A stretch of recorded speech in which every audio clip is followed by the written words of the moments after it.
Pour moi, l'agilité, c'est la norme. On ne peut plus avoir des roadmaps à 5 ans, se dire dans 5 ans, ça sera comme ça. Non, on doit évoluer rapidement en fonction des besoins des clients. Comment les retailers font-ils dans la vraie vie pour proposer une relation client toujours plus qualitative ? Comment s'adaptent-ils aux changements de comportement de leurs clients ? Comment organisent-ils leurs équipes, leurs outils ? Ce sont quelques-unes des questions auxquelles nous allons tenter de répondre, chaque quinzaine, en compagnie d'invités de qualité. En 20 minutes chrono, vous allez mieux comprendre leurs méthodes, évaluer les vôtres et peut-être passer à l'action grâce à 3 enseignements clés. Nous attendons toutes vos suggestions. N'hésitez pas à réagir en commentant ou en laissant un avis sur votre plateforme d'écoute préférée. Et surtout à partager ce podcast autour de vous. Ce sont vos feedbacks qui vont contribuer à nous améliorer au fil des épisodes.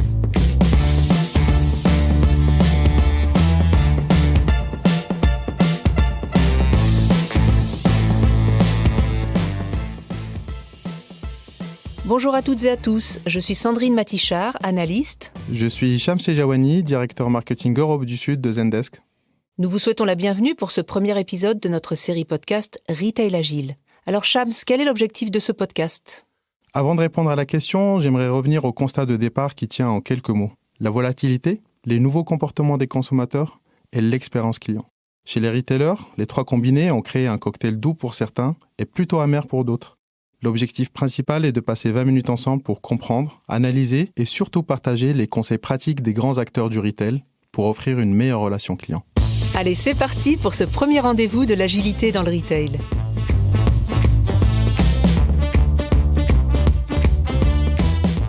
Sandrine, on a l'impression d'avoir redémarré l'année là où on l'a laissée. Surtout que de nouvelles restrictions vont continuer à modifier les comportements des consommateurs et encore plus confirmer certaines tendances. On va commencer par un chiffre. 57% des consommateurs pensent déjà à l'expérience client pendant le parcours d'achat. C'est devenu un des sujets brûlants à traiter par les directions en entreprise. Comprendre les tendances permet de se forger des convictions et d'anticiper les changements possibles. Zendesk vient de publier pour la 3e année consécutive son rapport des tendances de l'expérience client, assez représentatif puisqu'il est réalisé auprès de 90 000 clients dans 175 pays. Avant que Jean-Philippe Bleureau, Head of Digital and E-Commerce de Carrefour Belgique, nous rejoigne pour commenter les principaux résultats, peux-tu nous décrypter les 5 tendances majeures évoquées dans cette étude ? La première tendance est que les consommateurs sont de plus en plus exigeants en matière d'expérience client. En France, l'année dernière, le nombre d'interactions a augmenté de 13%. Et c'est bien sûr lié au changement dans nos habitudes. L'expérience que nous vivons prend de plus en plus de place pour influencer nos décisions d'achat ou de loyauté envers une marque. Je reste fidèle ou je me tourne vers la concurrence ? Clairement, cette tendance s'est accélérée depuis le début de la pandémie. 29% des clients ont acheté au moins une nouvelle marque. Et oui, en France, on râle et on switch. Mais on a trouvé mieux. En Espagne, ce chiffre grimpe à 34%. Mais la question est, est-ce que mon service client propose les bons canaux pour interagir et résoudre les demandes ? La réponse tient en un mot, l'omnicanal. Or, en France, un peu plus de la moitié des entreprises offrent une expérience vraiment omnicanale. Un omnicanal qui met en jeu de plus en plus de canaux. Certes, mais une tendance en particulier se dessine. On évolue vers un monde de plus en plus conversationnel. Et oui, le messaging, à savoir le chat, le SMS, WhatsApp, Messenger, est l'un des plus grands gagnants depuis maintenant quelques trimestres. Sandrine, Jean-Philippe, si je vous demande quelle application allez-vous consulter si vous avez votre mobile entre les mains, à laquelle pensez-vous ? Moi, actuellement, c'est Signal, car je viens de l'installer sur mon mobile. Alors ma première app, c'est un messaging, mais c'est un messaging interne, c'est mes emails. Petit conseil, ne regardez pas vos emails, vos WhatsApp en permanence, prenez des heures bien définies pour les regarder, c'est beaucoup plus opérationnel.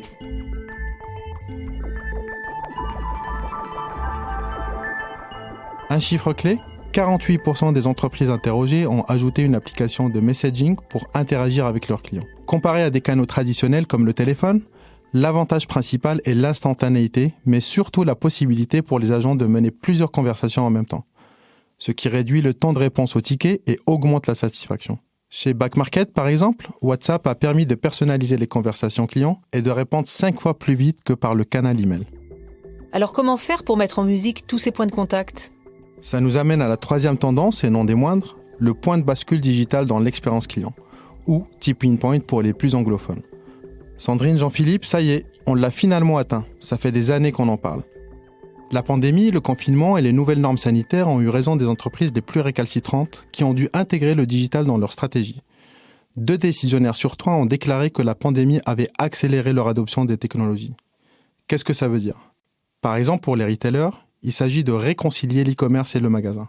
Comment équiper mes collaborateurs en point de vente pour soutenir mes nouvelles initiatives comme le click and collect, la prise de rendez-vous ou encore l'assistance virtuelle. C'est un vaste sujet sur lequel nous reviendrons lors des prochains épisodes. Et côté collaborateurs, qu'est-ce que ça va changer ? Et là, Sandrine, on va parler du future of work. Les entreprises se focalisent souvent sur l'acquisition client, le développement produit ou encore le chiffre d'affaires. Et ils oublient souvent l'essentiel, les héros du quotidien qui créent de la valeur, les collaborateurs. Le télétravail a complètement changé la donne. Les entreprises ont dû repenser leur organisation. 50% des supports clients sont passés en remote durant la pandémie. Or, une grande partie d'entre eux ne disposaient pas d'outils adaptés. Conséquence, ça a généré une moins bonne résolution des demandes. 64% des décisionnaires IT ont déclaré vouloir investir dans des outils de productivité pour les collaborateurs. Un exemple concret, Tesco a équipé 460 000 collaborateurs dans 9 pays pour communiquer avec ses fournisseurs et les autres services internes. Résultat, plus de 40 000 tickets sont résolus par semaine et 79% le sont en une touche grâce au self-service. Dans ces conditions, pas simple de faire ces choix d'investissement. Tout à fait, Sandrine, mais il y en a un qui est simple à mettre en place et qui ne requiert pas beaucoup d'investissement. L'agilité. Dans un monde volatile, soyez agile. Notre quotidien de télétravailleurs a fait exploser le nombre de sollicitations. On parle de Zoom fatigue, d'augmentation de charge de travail, tout ça imposé par ce changement de paradigme et de comportement. Les agents du service client ont dû faire face à des pics de charge de travail jamais vécus auparavant. Lorsque 75% des agents travaillent quotidiennement sur au moins 2 canaux de conversation, la relation doit rester fluide et s'adapter aux aléas du quotidien. La priorité numéro 1 des managers devient l'agilité et l'adaptabilité. Les retailers les plus avancés ont capitalisé sur le self-service et l'intelligence artificielle pour répondre aux demandes récurrentes et absorber les volumes supplémentaires. De l'autre côté, les magasins physiques ont vécu la situation inverse, avec une compétence des vendeurs sous-exploitée. L'agilité dans le retail va aussi passer par comment faire valoir l'expertise de mes vendeurs en magasin pour soutenir les pics de charge en e-commerce. Pour plus de détails sur cette étude, n'hésitez pas à vous inscrire ou à réécouter sur zendesk.fr le replay du webinaire « Les tendances de l'expérience client 2021 ». Nous avons maintenant le plaisir d'accueillir notre invité, Jean-Philippe Bleureau, Head of Digital et e-commerce de Carrefour Belgique. Carrefour Belgique, c'est 10 000 collaborateurs, près de 800 points de vente, dont 40 hypermarchés, 440 supermarchés, 300 magasins de proximité et plus de 200 points de retrait drive. Avec la mise en place des mesures sanitaires, le développement rapide de services sans contact, des canaux conversationnels digitaux mais aussi du téléphone traditionnel, l'enseigne a mis dans sa digitalisation une touche très humaine et Jean-Philippe est l'artisan de cette transformation.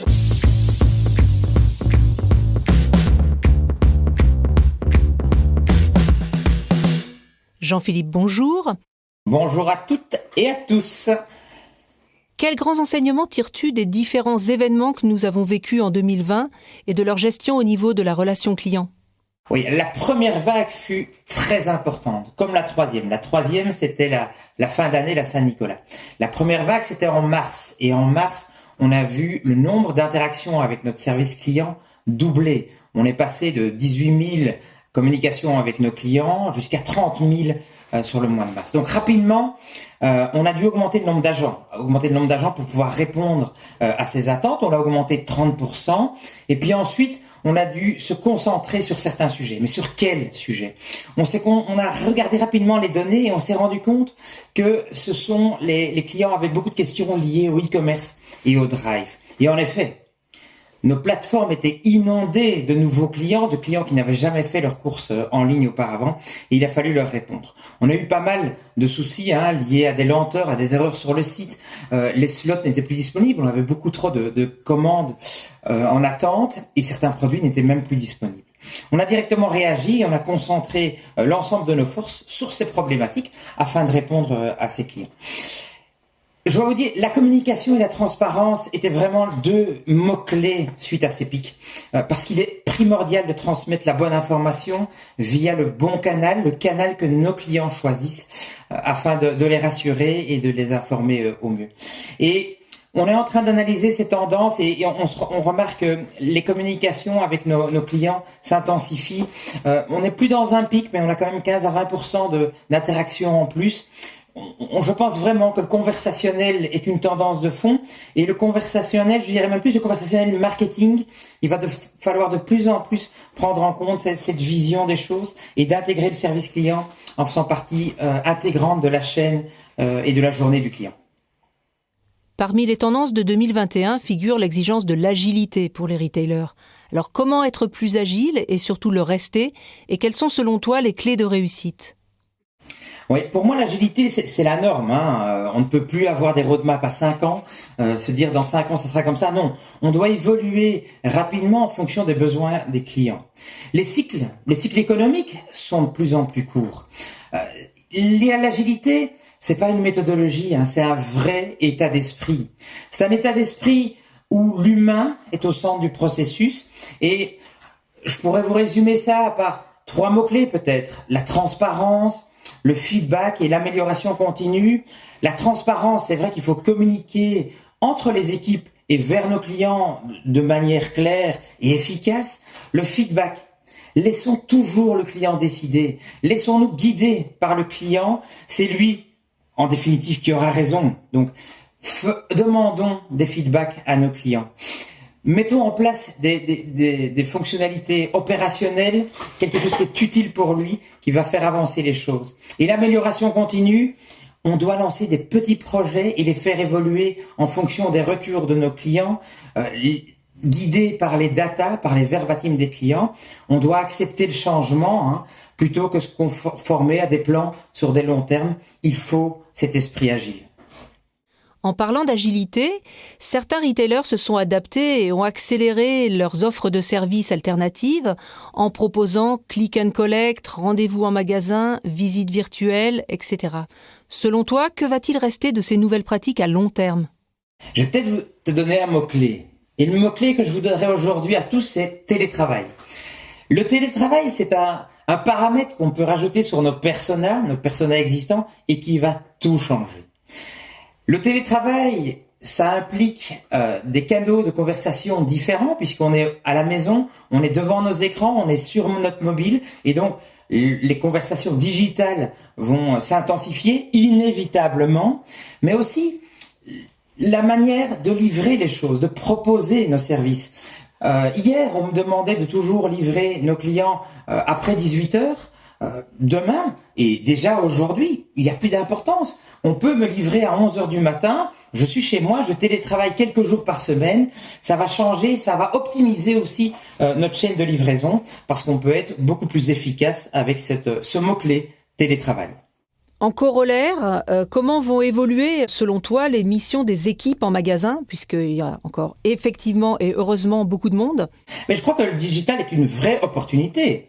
C'est une opportunité d'offrir un nouveau panel de nouveaux métiers. Donc on va devoir évoluer, on va tous ensemble se former à de nouveaux médias, de nouveaux outils, de nouvelles technologies, et on va voir, et on voit déjà l'émergence des chats, de l'accompagnement en ligne. C'est certainement une des tendances à suivre. Se transformer en conseiller, en accompagnateur digital pour aider nos clients à faire leurs courses, pour les conseiller sur les meilleurs produits à acheter, pour des produits plus sains, plus locaux, etc. C'est certainement une des tendances aussi qu'on peut remarquer et qu'on va remarquer à l'avenir. À ton avis, quel canal s'est révélé le plus rentable en peu de temps et a créé le plus de valeur ? Alors, soyons clairs. Le téléphone reste une valeur sûre. On a toujours 70% des appels qui se passent par le téléphone. Mais le téléphone, on peut l'optimiser. Et comment est-ce qu'on peut l'optimiser ? Certainement en orchestrant ces appels. Je donne un exemple. Si sur notre page web, on vous donne l'information, pour l'instant, il y a une file d'attente de 2 minutes. Si vous voulez avoir une réponse plus rapide, en nous envoyant un WhatsApp, vous aurez la réponse en déant la minute. Et en faisant un chat, nous avons 2 agents qui sont disponibles actuellement. En 30 secondes, vous aurez votre information. Vous pouvez choisir, mais on vous donne une information transparente et claire en essayant d'optimiser et en vous offrant le maximum de canaux possibles. Et c'est vrai que le chat a un excellent retour de satisfaction. On est à 95% de satisfaction des utilisateurs du chat parce qu'on a une réponse efficace, rapide, sur un canal très moderne. Donc le bon vieux téléphone hybridé a des moyens un peu plus innovants. Exactement. En quoi le service client concourt à la fidélisation des clients et crée finalement lui aussi de la valeur ? Très bonne question. Et le monde digital s'invente actuellement. Tout n'est pas parfait et c'est sûr. On va s'améliorer au fur et à mesure. Mais encore plus qu'avant, je suis convaincu que le service client est un pilier de la proposition de valeur.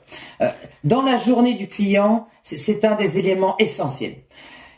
Tu as eu un problème pendant ta commande, c'était pas super rapide, tu n'étais pas fait livrer de tous tes produits, mais tu as un super contact avec un agent sur le canal que tu voulais, WhatsApp, le téléphone, Messenger, et tu as reçu une réponse efficace, voire plus, comme on te connaît bien, tu es un super client, on va peut-être t'offrir un avantage pour ta prochaine commande. Je pense que cette journée-là, c'est vraiment la journée à laquelle on doit tendre, et c'est demain. Et en ayant cette journée, tu vas rester fidèle. Et tu vas rester fidèle parce que tu sais que même s'il y a eu des petits couacs, on a résolu l'ensemble des problèmes et tu as eu une bonne journée en définitive. Et ça, le service client peut être un réel pilier de loyauté pour nos clients. Donc c'est pas forcément viser la perfection, mais très bien gérer l'imperfection, si je te comprends. On est dans un monde d'imperfection et l'agilité va nous aider à apporter des solutions. Quels sont les enjeux prioritaires de Carrefour Belgique en 2021 ? Le premier, c'est d'aider nos clients à gérer la crise et gérer la diminution du pouvoir d'achat. On a énormément de clients qui sont impactés par la crise au niveau de leur pouvoir d'achat et on va les aider, on va mener beaucoup d'actions pour les aider à passer ce cap. Ça, c'est vraiment le premier pan. Le deuxième, on l'a vu, le e-commerce est une tendance mondiale et donc il faut qu'on améliore nos process d'e-commerce sur l'ensemble de la chaîne, pas que les sites web, mais aussi la livraison, etc. Donc c'est un travail et c'est un focus qu'on va avoir tout particulier en 2021 et englobant ces deux éléments, le leitmotiv de Carrefour, Act for Food, aider nos consommateurs à manger sain, à manger plus local, à manger plus écologique et bio. Écologique, c'est aussi tout ce qui est zéro déchet et l'ensemble de cette problématique. Donc voilà, ça c'est vraiment les trois grands éléments, l'aide aux clients, le e-commerce et manger mieux, manger plus sainement pour tout le monde. Si l'on ne devait retenir que 3 points de ton message, quel serait-il ? Le premier, c'est laissez vos clients décider. Prenez les informations, ils vous donnent plein d'informations, collectez-les et décidez avec celles-ci. Deuxième, c'est la communication. Une communication tant en interne avec les équipes que vers vos clients. Il faut être clair, il faut être efficace. Choisissez aussi le bon média, le bon canal. Et le dernier élément, on n'en a pas parlé, mais si on veut être agile et évoluer rapidement, il faut qu'on ait des solutions techniques qui soient facilement implémentables et surtout évolutives. Le monde évolue de plus en plus vite, les cycles sont de plus en plus rapides. Nos outils informatiques doivent s'adapter à cette évolution. Donc c'est un message pour tous les retailers. C'est un petit clin d'œil. Merci Jean-Philippe. Alors pour terminer et peut-être mieux te connaître, on t'a préparé une interview agile. Ton challenge, c'est d'y répondre en moins d'1 minute. Est-ce que tu es prêt ? Défi accepté. À quel mot associes-tu l'agilité ? Inévitablement l'humain. Quelle est ta source d'inspiration dans ce métier ?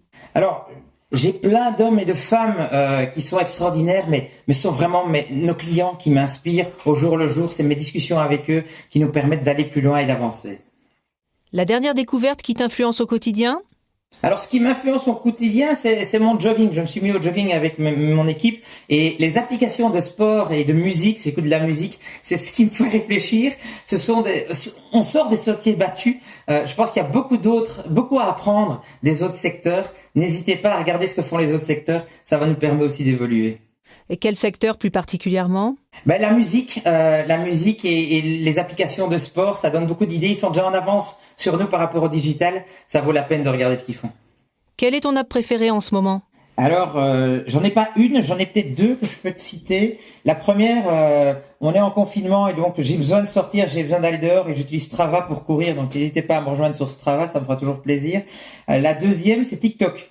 Les nouveaux médias, il y a rien à faire, c'est l'avenir et TikTok est sans doute un des médias sur lesquels les marques doivent être demain. Quel métier aurais-tu souhaité faire en dehors du tien ?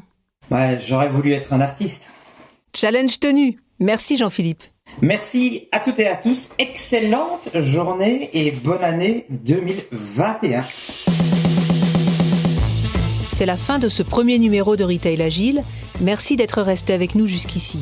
Si vous avez envie de réagir ou de prolonger la conversation, écrivez-nous à retailagile@zendesk.com et bien sûr, nous répondrons à tous vos messages. N'oubliez pas de noter le programme dans la partie avis d'Apple Podcast ou de nous poker sur Twitter. À très vite et d'ici là, stay strong.